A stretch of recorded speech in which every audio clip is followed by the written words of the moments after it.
Саламатсыздарбы урматтуу мекендештер. Бүгүнкү 31 август Кыргыз Республикасынын эгемен күнүнүн 34 жылдыгы менен сиздерди чын жүрөктөн куттуктаймын. Мына эгемендик алгандан бери 34 жыл өтүп, мына бийлик башына мындан 4 жыл мурун президентибиз Садыр Нуркожоевич келди. 21-жылы декабрь айында президентибиз Садыр Нуркожоевич жер амнистиясын жарыялап, ушул биздин элибизге жакшы картада көрсөтүлүп тургандай, мындай жерлерде кимдир бирөөлөр үй салып алган болсо, ошолорго мунапыс жарыялап документтештирип берди, кызыл китептерин алышты. Мына бүгүнкү күндө бир канча жарандарыбыз үйлүү жайлуу мыйзам чегиндеги кызыл китептүү болуп калышты да. Мына айта турган болсок, мына азыр мен мына жерде көрсөтүп турган жер 2023-жылдын 5-мартында президентибиз Садыр Нуркожоевич ушул жердеги чырга байланыштуу барганда сураштыруу иштерин жүргүзгөн да.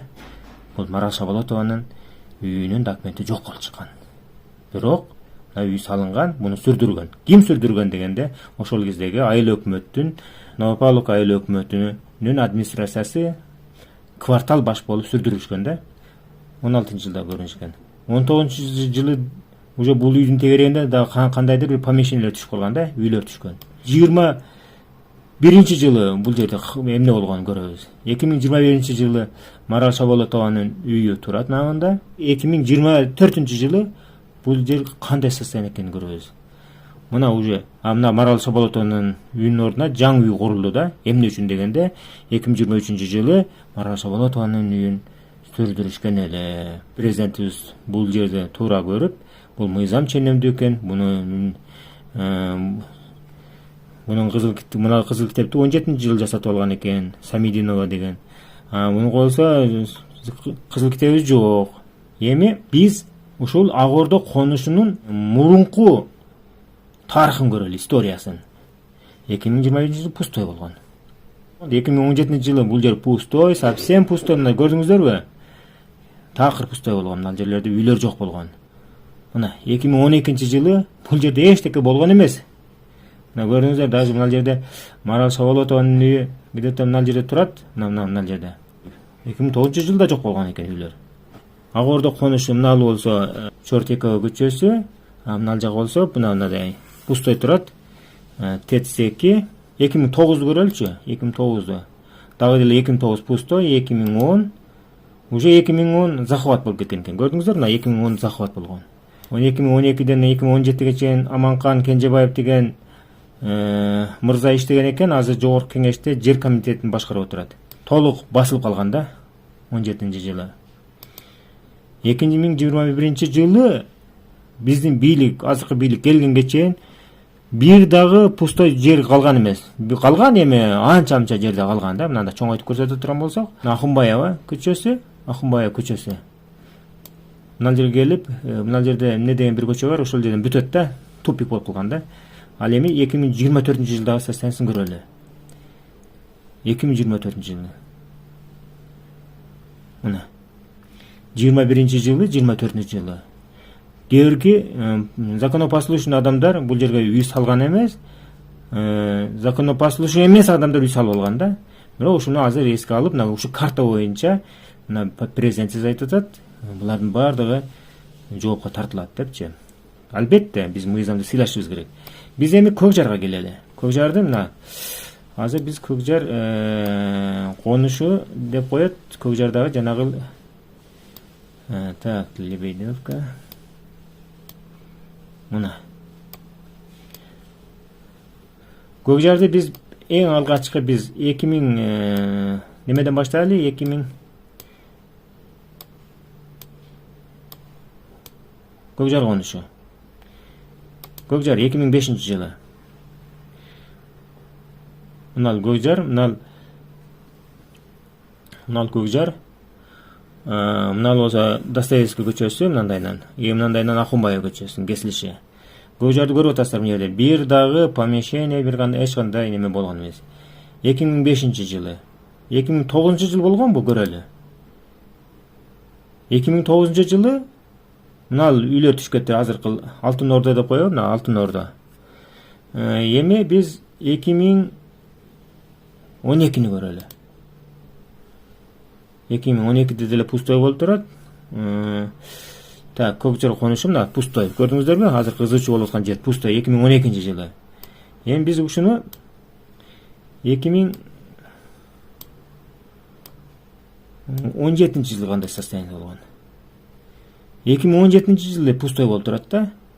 Анча-мынча мына жерге жана шиномонтаждыгында мындай дегендерди мыйзамсыз коюп алса керек адамдар. Так мына пустой эле. 2021-жылы мына уже бул жерлерди ээлеп баштаган да. Адамдар немелерди көчөлөрдү сызып ээлеп баштаган да. 2021-жылы. Эми 2022-жылды көрөлү. 2022-жылы уже үйлөр түшүп баштаптыр. 2024-жылы болсо бул жерде болсо үйлөр уже көбөйүп калган. 2025-тики болсо мына уже мынанча үйлөр салынып калган да. Мына караңыздарчы. 2021-жылы президентибиз Садыр Нуркожоевич жер амнистиясын жарыялады да.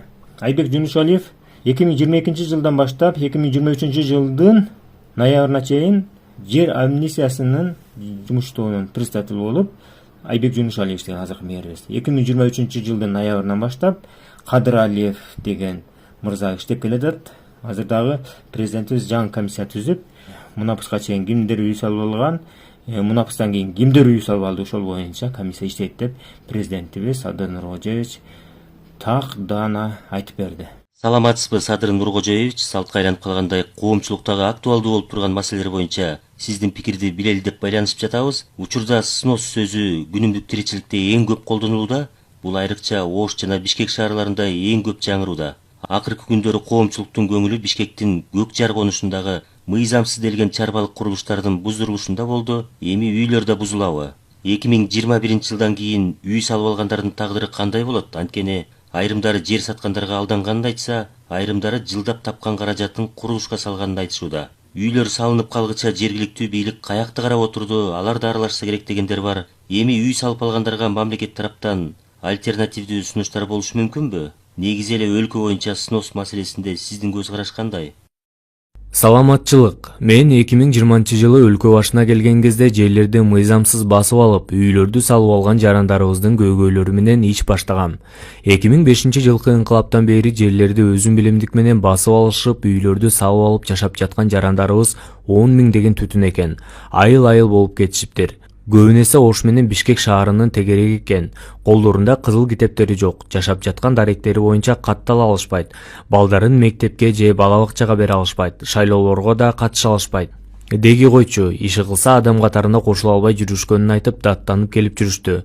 Анан иликтеп көрүп мындай чечим чыгардым. 2021-жылга чейин үй салып алып жашап жаткан жарандарыбыздын үйлөрүн мыйзамдаштырып берели. Мындан ары жер басып алып үй салгандардын эч кимисине эч кандай уступка болбойт деп мунампыс жарыяладым. Ошентип 15 жылдан бери айыл-айыл болуп жашап жаткандардын үйлөрүн мыйзамдаштырып бердик. Андан кийин эмне болду дебейсизби? Өзүңүз суроо бергендей жергиликтүү бийликтегилерге да алар менен чогуу иш кылган шылуундарга да Кудай берди. Жергиликтүү бийлик бош жаткан жерлерди мурда берилип кетти кылып үйлөрдү салганга шарт түзүп беришти. Албетте, чөнтөк кызыкчылыктар үчүн. Шылуундар болсо жасалма документ менен карапайым элди алдап сатып ийген фактылар аныкталды. Кийин баары кармалып камалышты. Мисалы Аламүдүн районунун акими жана башка орто чиновниктер, шылуундар камалышты. Мындай мисалдар көп. Анан шустрый жарандарыбыз пай дубалын куюп, айрымдары дубалын көтөрүп, алды чатырын жаба салышып, мен мурда эле кургам деген шылтоо менен акыры мыйзамдаштырып берет да деген максат менен ар кандай курулуштарды кура салгандар көп. Албетте, арасында чынчыл жарандарыбыз да болушу мүмкүн. Бирок көпчүлүгү 2021-жылдан кийин үй же болбосо ар кандай багыттагы күркөлөрдү сала калгандар. Эгер биз алардын баарын мыйзамдаштыра берсек, анда көндүм адат болуп бара-бара айдоо жерлерибиз калбай калат. Өзүбүздү өзүбүз тамак аш менен камсыз кыла албай башка өлкөлөрдүн көзүн карап калабыз. Ансыз деле бүгүнкү күндө айрым тамак аштын түрлөрү боюнча өзүбүздү өзүбүз камсыз кыла албайбыз. Ошондуктан учурдан пайдаланып, ар бир жараныбызга кайрылат элем. Айдоо жерлерибизди басып алып, ар кандай курулуштарды салганды токтотуңуздар. Айрымдарыңыздарда турак жай маселеси куруш тургандыгынан кабарым бар.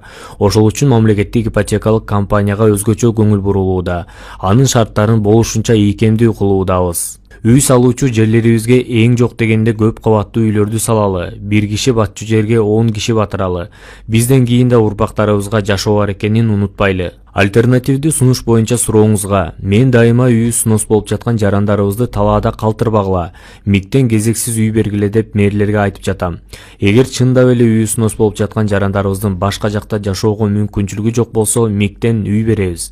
Эгер мен жогоруда айткандай эптеп эле жерге ээ болуп калайын дегендер болсо, алар деле тез эле аныкталып калат.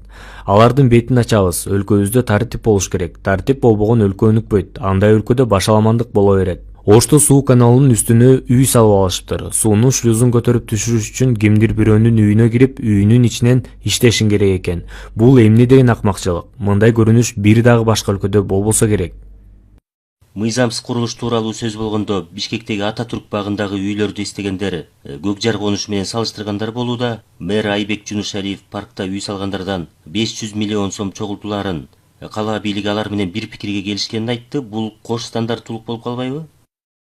Эч кандай кош стандарттуулук эмес. Ататүрк паркына да 2005-жылы үй куруп алышкан. Биз алардын баарын жазында ынтымак кордоого чогултуп, паркты карапайым калк үчүн эң жогорку деңгээлде оңдоп бергиле, же үйлөрүңөр снос болот деген маселени койгондо, алар паркты оңдоп бергиле деген талапты тандашкан. Паркты эң жогорку деңгээлдеги бак кылып жасаш үчүн 500 миллион сомдун тегерегинде акча жумшалат экен. Алар бүгүнкү күндө 100 миллион сомдун тегерегинде акча чогултуп бүтүп калышты. Кудай буюрса, ал жер эң жогорку деңгээлдеги парк болуп жасалат. Ал паркты ошол тегеректе жашаган карапайым элибиз эле бала чакасы менен колдонушат. Мына ушундай урматтуу мекендештер. Бүгүнкү майрам күнүңүздөр көңүлдүү өтсүн. Сиздерге ушундай жакшы маалыматтарды биз кызматта иштебесек дагы, кызматта иштегендердин ордуна кызмат көрсөтүп сиздерге жеткирип турабыз. Дайыма биз менен болуңуздар. Ошол менин страницама жазылып, комментарий жазып, лайк басып, поделиться кылып турсаңыздар эле болду. Сиздерди дагы бир жолу бүгүнкү 31 август Кыргыз Республикасынын эгемендүүлүк күнүнүн 34 жылдыгы менен чын жүрөктөн куттуктаймын.